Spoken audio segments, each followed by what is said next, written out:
Semoga ini menjadi momentum bagi Komisi Pemberantasan Korupsi untuk menegakkan hukum tanpa kecuali, termasuk memeriksa keluarga Pak Jokowi. Terima kasih rekan-rekan pers, terima kasih dari masyarakat Indonesia yang saya cintai dan banggakan.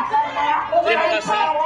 Hari ini saya telah kooperatif memenuhi tanggung jawab sebagai warga negara Republik Indonesia yang siap mengikuti proses pemeriksaan sebagai tersangka.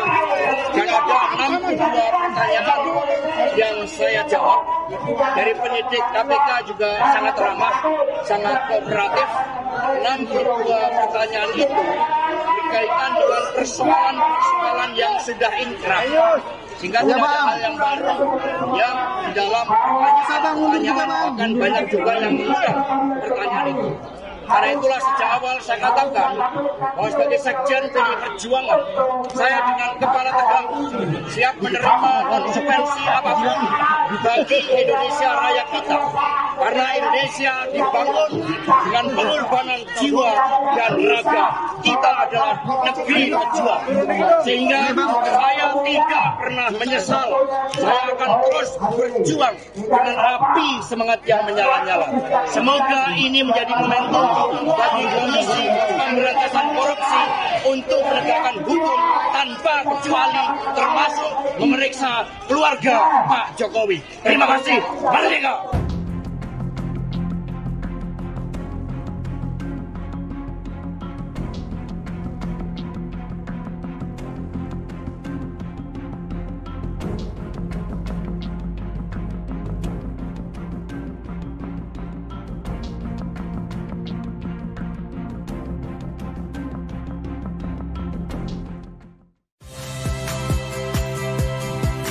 Saya, Cynthia Rompas. Saksikan program-program Kompas TV melalui siaran digital, pay TV, dan media streaming lainnya. Kompas TV, independen, terpercaya. Saya ingat ketika saya bertemu dengan Presiden Jokowi di Istana Merdeka. Menjelang Mas Gibran dan Mas Bobi mau mencalonkan sebagai wali kota Solo dan wali kota Medan.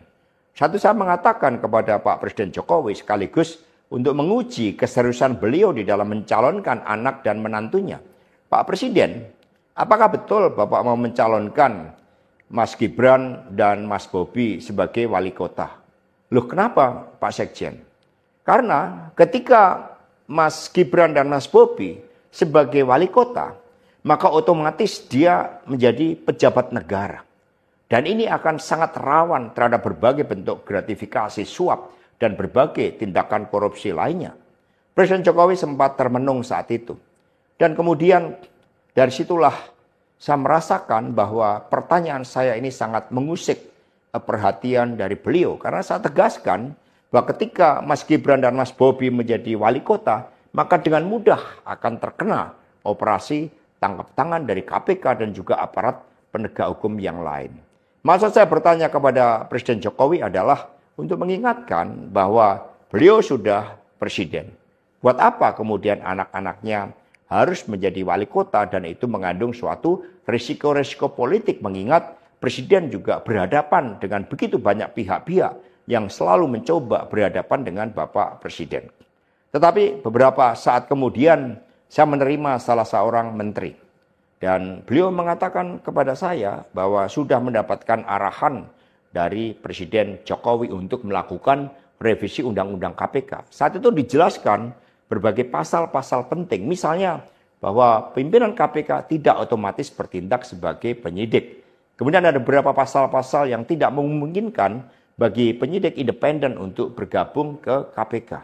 Berbagai revisi-revisi itu. Karena ini adalah perintah dari Presiden, maka ya saya sarankan untuk bertemu dengan seluruh jajaran fraksi di DPR RI dan coba menggalang atas perintah dari Presiden. Nah saat itu Pak Menteri yang menjadi kepercayaan dari Pak Jokowi ini menyampaikan bahwa kira-kira akan diperlukan dana sebesar 3 juta US dollar untuk menggolkan revisi Undang-Undang KPK. Dan mengapa berjalan mulus? Karena Presiden Jokowi punya kepentingan untuk melindungi Mas Gibran dan Mas Bobi. Maka sejarah mencatat bahwa revisi Undang-Undang KPK ini dilaksanakan sebelum pelaksanaan pilkada serentak di mana Mas Gibran dan Mas Bobi berproses menjadi wali kota. Maka ketika terpilih menjadi wali kota, amanlah dari berbagai persoalan hukum karena KPK sudah dilemahkan. Jadi dari keterangan saya, yang saya pertanggungjawabkan secara hukum, secara politik, yang saya pertanggungjawabkan di atas Tuhan yang Maha Kuasa tentang kebenaran pernyataan saya ini, meskipun tanpa bukti, rakyat Indonesia bisa mengetahui bahwa pelemahan KPK dilakukan oleh Presiden Jokowi, kemudian dampaknya dituduhkan kepada PDI Perjuangan. Ini jawaban buat Mas Novel Baswedan. Terima kasih, tegakkan kebenaran, Satyam Eva Jayate. Merdeka!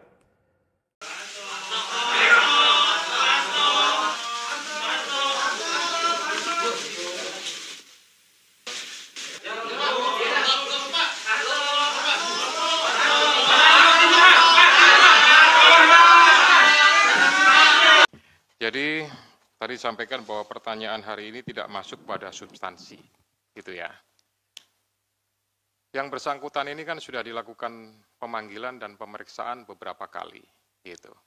Nah, oleh karena itu ini sebenarnya bagian daripada melengkapi, kemudian nanti masih ada kesempatan yang bisa dilakukan oleh penyidik untuk melakukan pendalaman lagi, untuk melakukan pemeriksaan lagi, pada saat yang bersangkutan statusnya sudah dalam tahanan, gitu. Kemudian yang kedua, berkaitan dengan penyampaian politisasi, sampai dengan hari ini tidak ada politisasi, tidak ada hal-hal yang berhubungan dengan tersebut, ya, sehingga kami melaksanakan ini hanya berdasarkan kepentingan penegakan hukum. Kemudian jejak, ya, ini juga kami sampaikan bahwa jejaknya memang sampai dengan hari ini belum diketahui, namun tidak mengendurkan upaya dari seluruh penyidik dan pastinya dari seluruh pegawai KPK untuk berusaha mengetahui dan mendapatkan. Ini merupakan sebuah target bagi kami untuk bisa mengetahui, mendapatkan, dan upaya terakhir pastinya nanti akan dilakukan proses penangkapan. Gitu.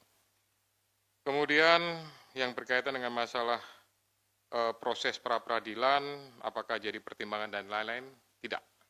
Gitu. Kami semuanya, khususnya pimpinan, menyerahkan untuk waktu pemeriksaan, penahanan sepenuhnya kepada penyidik, ya, sehingga penyidik betul-betul memiliki kecukupan terhadap alat bukti atau barang buktinya, maka di saat waktu yang tepat, hari inilah maka dilakukan proses penahanan. Kemudian alasan penahanan itu merupakan alasan subjektif yang dimiliki oleh penyidik, dipertimbangkan pastinya kekhawatiran untuk melarikan diri, menghilangkan barang bukti, ya, dan pastinya kami untuk mempermudah proses penyidikan lebih lanjut, pemeriksaan-pemeriksaan, ya, juga termasuk juga nanti akan mendetailkan terhadap alat bukti, dokumen, dan lain-lain yang segera dilakukan oleh penyidik. Kemudian halangan. Kalau ditahan di KPK hari ini, Ya udah siap, lahir batin. Saya tidak menjabat sebagai pejabat negara. Tidak ada kerugian negara terhadap kasus yang mencoba ditimpakan kepada saya. kalau ditahan di KPK hari ini, Ya udah siap, lahir batin. membantu Pak, tapi kalau ditahan belum siap. Jadi saudara-saudara sekalian, suatu pertanyaan yang baik. Bagaimana kalau saya ditahan? Rekan-rekan semuanya, Republik ini dibangun berdasarkan hukum yang berkeadilan. Itu konsepsi awalnya. Karena itulah ketika itu terjadi, semoga tidak, ya ini saya yakini akan jadi pupuk bagi demokrasi. Ini akan menjadi benih-benih bagi upaya untuk mewujudkan suatu sistem penegakan hukum yang sebenar-benarnya tanpa pandang pilih. Karena itulah kami meyakini, karena kami dilatih untuk berjuang dengan keyakinan. Saya tidak menjabat sebagai pejabat negara. tidak ada kerugian negara terhadap kasus yang mencoba ditimpakan kepada saya. Sehingga kalau penyimpangan dan penyalahgunaan kekuasaan itu terus-menerus akan digunakan, saya meyakini bahwa benih-benih demokrasi, pupuk-pupuk demokrasi untuk mengoreksi kekuasaan yang zalim itu akan semakin besar. Terima kasih.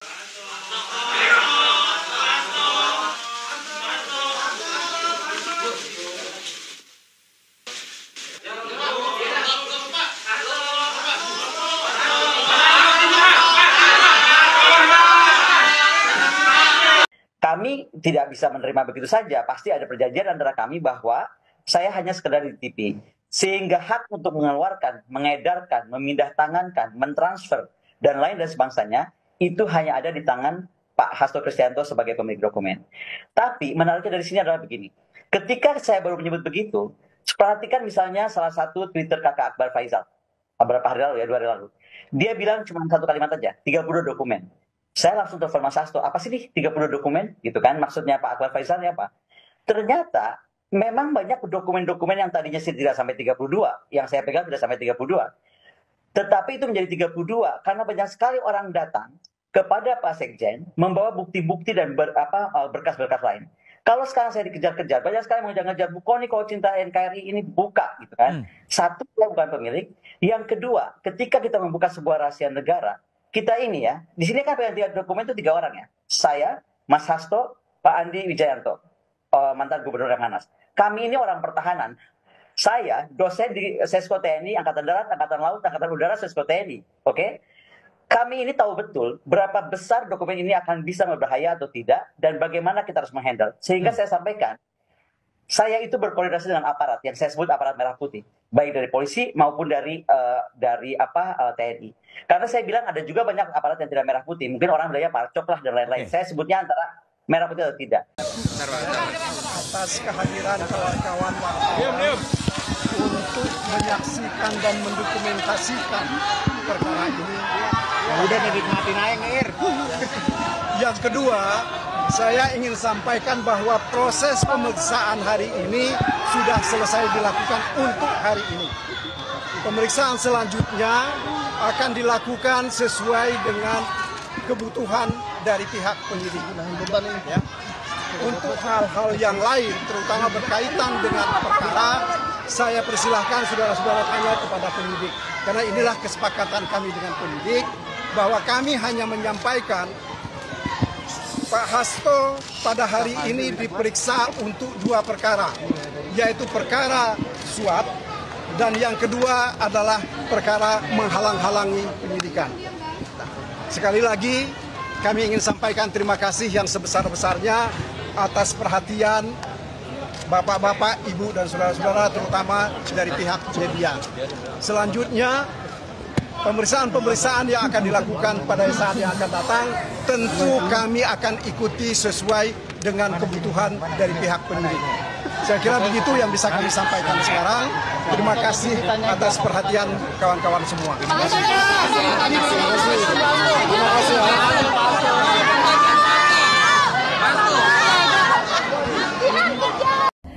Anyway, kalau memang Mas Hasto ditersangkakan pada malam Natal, saya sih cuma berharap satu aja. Banyak kasus besar, kakak beradik itu, anaknya si itu, yang katanya pencucian uang, katanya apa, itu kan ada KPK tahun berapa? 2001 atau 2022. Terus apalagi Pak Airlangga Hartarto, terus siapa Muis itu, Sandra Dewi, yang menjadi mengulik kemarahan masyarakat karena pajak banget korupsinya 300 triliun, cuma 6 tahun. Aduh please deh. Siapa lagi? Banyak ya, aku nggak terlalu ngikutin kasus korupsi, cuman kalau Mas Hasto dianggap menggelapkan atau bukan menggelapkan, apa sih bahasa itu, menyuap. Nah, sampai harus malam Natal dipanggil gitu, sementara beliau, semua orang tahu dong beliau Katolik, dan mengganggu ketenangan beliau malam Natal. Ya sudah, saya berharap KPK memang sedang bekerja keras, ya kan. Jadi memang betul-betul menggenjot mau malam Natal, mau malam Tahun Baru, mau malam Idul Fitri. Nah, coba kita tunggu nih, mungkin kita positive thinking dong, tahun baru ini kemudian akan masuklah kakak beradik itu juga ke KPK, kemudian juga mungkin Pak Erlangga, kita nggak tahu, atau lagi juga yang lainnya. Terakhir, tentang Mas Hasto, nggak tahu ya, belajar pengalaman dari Pak Kusnadi, yang tiba-tiba ada yang direbut apalah dari handphone atau buku catatan PDIP atau apapun. Saya cuma mau kasih tahu aja sebagai sahabatnya, pada saat saya pulang ke Jakarta banyak dokumen penting sudah saya amankan. Jadi yang takut dokumennya bisa dihilangkan dan bagaimana lah gitu, udah saya amankan di Rusia. Jadi pada saat saya pulang ke Indonesia, saya dititipi beberapa dokumen penting dan sudah saya amankan dan saya sudah notariskan di Rusia ini. Ya bisa saja itu jadi bom waktu, kita lihat aja. Sebagai sahabat saya hanya membantu Mas Hasto sebatas yang saya mampu, dan tetap aja ya, buat saya Indonesia itu tanah air saya. Saya itu rakyat bukan siapa-siapa dan saya nggak terima aja. Banyak hal yang saya bilang betul-betul semacam ada desain gitu ya. Kalau saya boleh ngomong, toh saya yang kasih tahu di Akbar Faisal bahwa saya sudah di warning, Mas Hasto kalau terlalu keras akan di KPK-kan. Omongan saya nggak salah kan? Meskipun para cacing cau bilang bukan itu tukang fitnah, bukan itu tukang gosip. Bener nggak tapi yang saya ngomong? Sih. Jadi begitu ya kawan-kawan. Bye. Atas kehadiran kawan-kawan wartawan untuk menyaksikan dan mendokumentasikan perkara ini. Ya udah nikmatin aja ngir. Yang kedua, saya ingin sampaikan bahwa proses pemeriksaan hari ini sudah selesai dilakukan untuk hari ini. Pemeriksaan selanjutnya akan dilakukan sesuai dengan kebutuhan dari pihak penyidik. Ya. Untuk hal-hal yang lain, terutama berkaitan dengan perkara, saya persilahkan saudara-saudara tanya kepada penyidik. Karena inilah kesepakatan kami dengan penyidik, bahwa kami hanya menyampaikan Pak Hasto pada hari ini diperiksa untuk 2 perkara, yaitu perkara suap dan yang kedua adalah perkara menghalang-halangi penyidikan. Sekali lagi kami ingin sampaikan terima kasih yang sebesar-besarnya atas perhatian Bapak-bapak, Ibu dan saudara-saudara terutama dari pihak media. Selanjutnya pemeriksaan-pemeriksaan yang akan dilakukan pada saat yang akan datang tentu kami akan ikuti sesuai dengan kebutuhan dari pihak penyidik. Saya kira begitu yang bisa kami sampaikan sekarang. Terima kasih atas perhatian kawan-kawan semua. Terima kasih.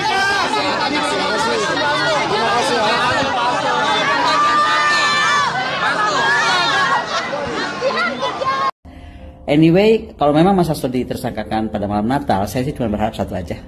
Banyak kasus besar, kakak beradik itu, anaknya si itu, yang katanya pencucian uang, katanya apa, itu kan ada KPK tahun berapa? 2001 atau 2022. Terus apalagi Pak Erlangga Hartarto, terus siapa Muis itu, Sandra Dewi, yang mengulik kemarahan masyarakat karena pajak banget korupsinya 300 triliun, cuma 6 tahun. Aduh please deh. Siapa lagi? Banyak ya, aku nggak terlalu ngikutin kasus korupsi. Cuman kalau Mas Hasto dianggap menggelapkan bukan menggelapkan, apa sih bahasa itu, menyuap. Nah, sampai harus malam Natal dipanggil gitu. Sementara beliau, semua orang tahu dong beliau Katolik, dan mengganggu keterangan beliau malam Natal. Ya sudah, saya berharap KPK memang sedang bekerja keras, ya kan? Jadi memang betul-betul menggenjot mau malam Natal, mau malam Tahun Baru, mau malam Idul Fitri. Nah, coba kita tunggu nih. Mungkin kita positif thinking dong. Tahun baru ini kemudian akan masuklah kakak beradik itu juga ke KPK, kemudian juga mungkin Pak Erlangga, kita nggak tahu, atau lagi juga yang lainnya. Terakhir tentang Mas Hasto, nggak tahu ya, belajar pengalaman dari Pak Kusnadi yang tiba-tiba ada yang direbut apalah dari handphone atau buku catatan PDIP atau apapun. Saya cuma mau kasih tahu aja sebagai sahabatnya, pada saat saya pulang ke Jakarta banyak dokumen penting sudah saya amankan. Jadi yang takut dokumennya bisa dihilangkan dan bagaimana lah gitu, udah saya amankan di Rusia. Jadi pada saat saya pulang ke Indonesia, saya dititipi beberapa dokumen penting dan sudah saya amankan dan saya sudah notariskan di Rusia ini. Ya bisa saja itu jadi bom waktu, kita lihat aja. Sebagai sahabat saya hanya membantu Mas Hasto sebatas yang saya mampu, dan tetap aja ya, buat saya Indonesia itu tanah air saya.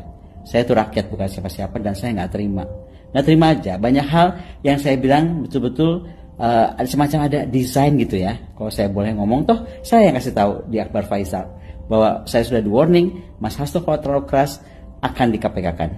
Omongan saya nggak salah kan? Meskipun para cacing cau bilang bukan itu tukang fitnah, bukan itu tukang gosip. Bener nggak tapi yang saya ngomong? Sih. Jadi begitu ya kawan-kawan. Bye.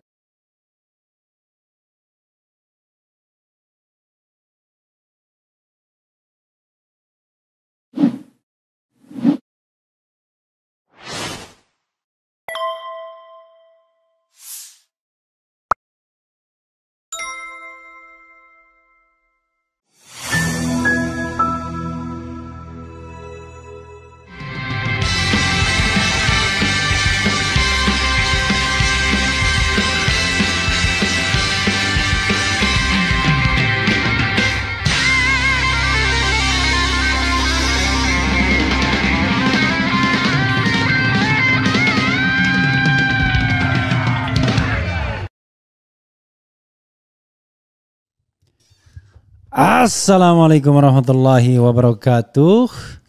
Sobat RH sekalian, jumpa lagi kita di channel yang keren ini. Keren cadas.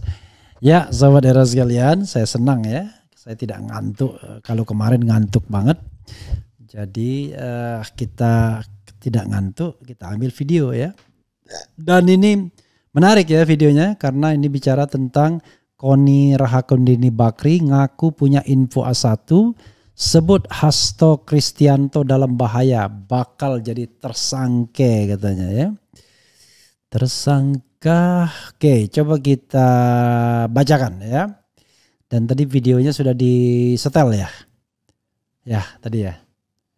Ada tadi, belum ya, nanti coba cari videonya kalau ada ya.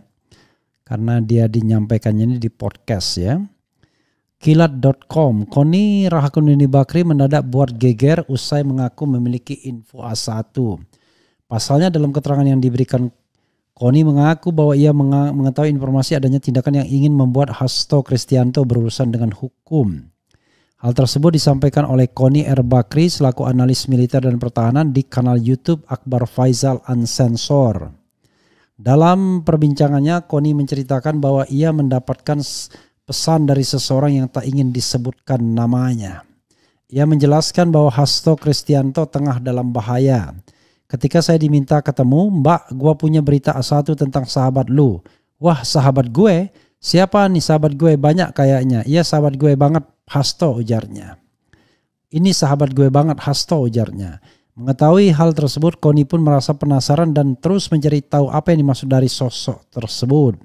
Koni memaparkan bahwa ternyata Hasto diminta untuk berhenti bersuara keras, khususnya dalam hal pilkada. Luar biasa ya. Ditekankan oleh Koni bahwa ia diminta untuk memperingatkan Hasto agar tidak lagi bersuara khususnya bagi wilayah Sumatera Utara, Jawa Tengah dan DKI Jakarta. Bukan tanpa sebab, Koni mengaku bahwa sosok yang tak disebutkan namanya tersebut mengungkap bahwa Hasto Kristianto akan dijadikan seorang tersangka dan berkaitan dengan kasus hukum jika masih bersuara terkait dengan pilkada. Berhenti suara keras karena filenya tuh sudah siap. Bahwa beliau Hasto itu tersangka itu tinggal diumumkan. Ungkap Koni R. Bakri terkait dengan informasi A1 untuk Hasto Kristianto tersebut. Menyedihkan banget negara ini kalau begitu ya. Jadi Sobat Era sekalian, ini apa bedanya dengan zaman Mulyono ya? Kalau seandainya tiba-tiba ada orang yang mengatakan kalau Anda ngomong A, Anda akan jadi tersangka. Ini kan pekerjaannya Mulyono nih kan, kalau yang begini-beginian ya.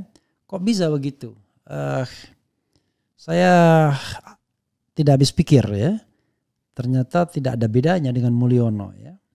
Jadi Sobat Era sekalian ya, kalau kita lihat masa pemerintahan Prabowo Subianto ini, maka terus terang saja sampai hari ini saya belum melihat ada satu perbedaan yang signifikan dengan pemerintahan yang sebelumnya.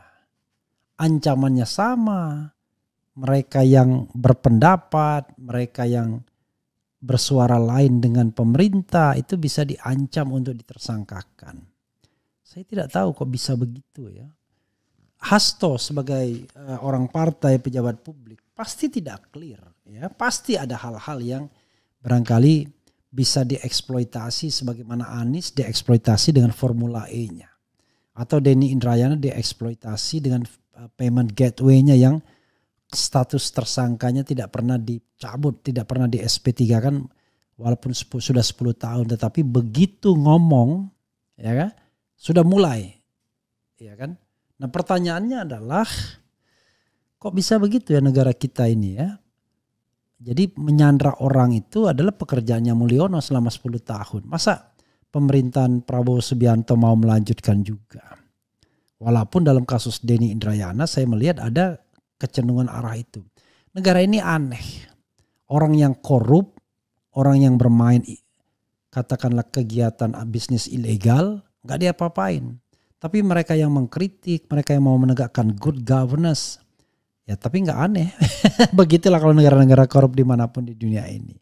Karena itu menyedihkan yang terpilih sebagai pimpinan KPK dan lain sebagainya. Terus terang saja kalau mau jujur, saya belum merasakan masa pemerintahan Prabowo Subianto ini berada on the right track. Kalau kasusnya Tom Lembong, kalau kasusnya Denny Indrayana, itu kelihatan betul kan ada upaya kriminalisasi. Termasuk juga dalam hal misalnya pembentukan kabinet, ya sama saja. Ya. Kekesalan baik Prabowo maupun SBY terhadap badan intelijen yang menyasar kepada lawan politik instead of musuh-musuh negara yang real kan sudah dikeluhkan. Tapi ya direkrut juga jadi menteri, kan aneh juga rasanya. Ya, dia mengeluhkan soal macam-macam yang terkait dengan penguasaan ekonomi dan lain sebagainya. Tapi direkrut juga orang-orang yang dekat dengan konglomerat, orang-orang yang selama ini memunculkan ketimpangan, bahkan diberikan karpet merah. Seolah-olah bahwa mereka benevolent, mereka akan menjadi orang yang baik untuk membagi, mendistribusikan asetnya. Enggak. Charity mereka hanya berapa persen dari potensi kekayaan negara yang mereka ambil. Kan begitu. Jadi saudara sekalian, kalau misalnya Hasto mau ditersangkakan, ya saya kira saya sudah dari kemarin-kemarin ya. Dan adapun Hasto melawan, saya apresiasi, tidak takut. Ya. Kita butuh orang yang berani bersuara, walaupun ada resikonya. Nah memang resikonya adalah ketika Anda pernah menjabat seperti Denny Indrayana, maka Anda bisa dicari kelemahannya. Anies dicari-cari kelemahannya. Siapapun, whoever. Saya kira dalam konteks tertentu, ya yang namanya politik cari kelemahan itu tidak hanya perilaku Jokowi, tapi juga perilaku partai-partai politik. Ketika Nasdem dikasih jabatan Jaksa Agung, betul itu dijadikan juga senjata untuk menundukkan kepala-kepala daerah agar bergabung. Jadi, berdoa ya. Jadi kalau kita nggak punya komitmen untuk meletakkan good governance dan clean government, agak susah juga ya, agak susah juga. Coba kita bacakan ya komentar sobat era sekalian terkait dengan apa yang disampaikan Koni Bakri ini ya. Pilkada Gubernur Sumsel Bung RH dukung siapa? Saya nggak tahu siapa aja calonnya ya. Oh ya, sorry. Ada siapa? Edi Santana ya kan? Ada siapa lagi? Ada yang wakil gubernurnya Mawardi. Ada Herman Deru. Saya secara pribadi kenal tiga-tiganya. Jadi karena itu saya tidak tahu apa harus pilih siapa. Kenal sama Herman Deru, kenal sama Mawardi, malah Mawardi pernah jadi klien saya. Kenal sama Edi Santana juga karena pernah menemui saya. Ya. Jadi kalau Herman Deru bahkan pernah datang ke rumah saya di Palembang. I don't know exactly ya. Nanti kita lihat. Kemudian Hasto baru merasakan hal yang sama seperti dulu ketika masih bagian dari Jokowi. Wakakakak. Ya tapi tidak justified juga kalau kita dendam-menendam ya. Sudah busuk ikan dari kepala, apa yang ditunggu-tunggu? Prabowo tutup mata terhadap Fufu Fafa, menteri suka-suka, aturan suka-suka. Jokowi besar ada di PDI, Jokowi kecil ya Jokowi. Rakyat tidak mendukung pejabat yang korup, biar dari partai apapun tangkap. Kita harus support Pak Prabowo supaya menjadi dirinya sendiri, walaupun saya tahu ada kekuatan besar yang membuat Pak Prabowo tidak menjadi dirinya sendiri. Is it? Kok cemen banget ya? cemen banget. Kalau gitu jangan jadi presiden dong. Kalau tidak bisa menjadi diri sendiri karena dijepit oleh kekuatan. Kita cari orang yang melawan, ya, memang punya kekuatan. Pemimpin menang secara dimenangkan wasit sejatinya tidak akan komit dengan janjinya. Bung RH, saya tanya bagaimana skenario jikalau nanti dominan Gercos? Ya nggak ada pengaruhnya Gercos itu karena tidak dikasih tempat oleh MK ya untuk diulang pilkadanya. Dulu Hasto berkolaborasi dengan Pak Jokowi mengkriminalisasi ulama, giliran datang karma mewek nggak terima. Ya nggak bisa begitu ya. Saya tidak pernah mengatakan bahwa karena dulu Anda mengkriminalisasi orang, maka sekarang Anda dikriminalisasi balik, nggak bisa begitu ya. Kemudian jika Hasto dipersangkakan bisa buka-bukaankah? Ya tergantung kalau dia diintimidasi. Kemudian kalau Hasto berani melawan bisa jadi Hasto sebenarnya tahu bahwa ancaman itu sesungguhnya tidak ada sehingga Hasto berani melawan. I don't know exactly. Wonogiri hadir bang, dihukum Jokowi layak dihukum gantung. Semalam di podcastnya Akbar Faisal lengkap tuh ulasannya 1 jam lebih. Ya silakan saja ya. Jadi saudara sekalian, saya mengulas dari sisi saya tentunya ya. Karena terus terang saja Hasto mau apa ya. Sekarang kalau dia berani melawan Jokowi, berani melawan pemerintahan yang tidak benar, maka kawan saya. Tapi kalau tidak melawan ya berarti bukan kawan. Jadi kita melihat value ya. Jadi tidak melihat masa lalu. Karena kalau masa lalu banyak sekali. Masa lalu dulu saya 2014 dukung Jokowi karena saya pikir Jokowi orang baik. Tapi ternyata kan tidak. Tapi kan gak mungkin juga saya dukung Prabowo 2014. Bahkan 2024 pun saya tidak dukung Prabowo ya. Saya dukung Anies. Jadi saudara sekalian, bagi saya dukung-mendukung itu tidak benci dan tidak benci. Tetapi saya lihat value orangnya. Nah kalau Prabowo tidak bertindak apa-apa untuk pemberantasan korupsi kelihatan. Prabowo terbelenggu. Masa kita mau mengandalkan pemimpin yang terbelenggu? Kan tidak mestinya. Begitu ya saudara sekalian. Itu saja. Saya harus, my wife calling me. My wife is calling me untuk to have a dinner. But not outside. Just at home. Karena katanya udah kemalaman. Begitu saudara sekalian. Once again selamat ya buat Jojo, Jonathan Christie dan kemudian Sabar Karyaman. Akhirnya saya semangat lagi lihat bulu tangkis walaupun ya nanti finalnya kita tidak tahu. Tapi yang paling penting keren Jojo dan Sabar Karyaman. Jojo berturut-turut mengalahkan 3 pemain Cina termasuk si Yuki. Sabar Karyaman mengalahkan ranking 1 dan ranking 3 dunia ya. Bulu tangkis dan termasuk juga ganda kuat Malaysia. Mudah-mudahan ya baik jalannya. Itu saja sahabat sekalian. Wassalamualaikum warahmatullahi wabarakatuh. Keren cadas. Cia.